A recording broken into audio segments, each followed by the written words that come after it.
In a little town in Luxembourg, a captain of the forest guards was in deep conversation with the butcher when an elderly woman entered the shop. The butcher broke off the conversation to ask the old woman what she wanted. She had come to beg for a little meat, but had no money. The captain was amused at the conversation which ensued between the poor woman and the butcher. "Only a little meat, but how much are you going to give me?" the butcher asked her. "I am sorry," the woman responded. "I have no money, but I will hear mass for you." Both the butcher and the captain were very indifferent about religion, so they at once began to scoff at the old woman's answer. "All right then," said the butcher, "you go and hear mass for me, and when you come back, I'll give you as much meat as the mass is worth." The woman left the shop and returned an hour later. She approached the counter, and the butcher, seeing her, said, "All right then, now we will see."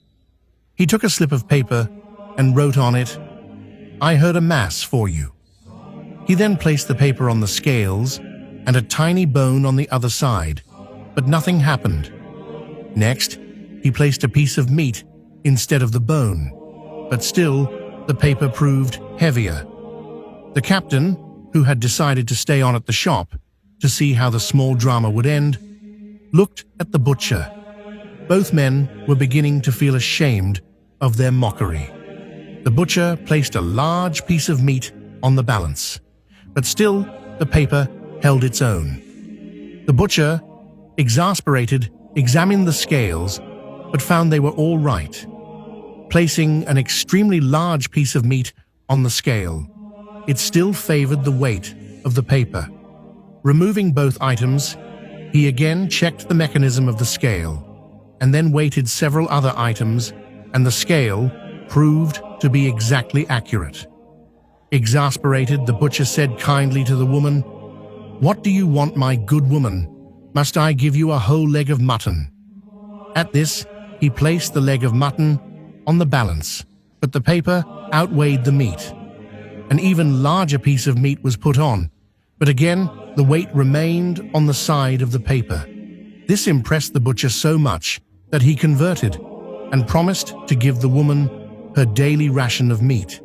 He kept his promise, and the business flourished more than it ever had before. As for the captain, he left the shop a changed man and became an ardent lover of daily mass.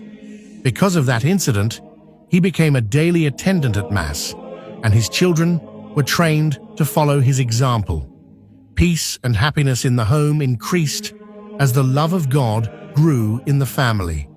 2 of his sons became priests, one a Jesuit and the other a father of the Sacred Heart.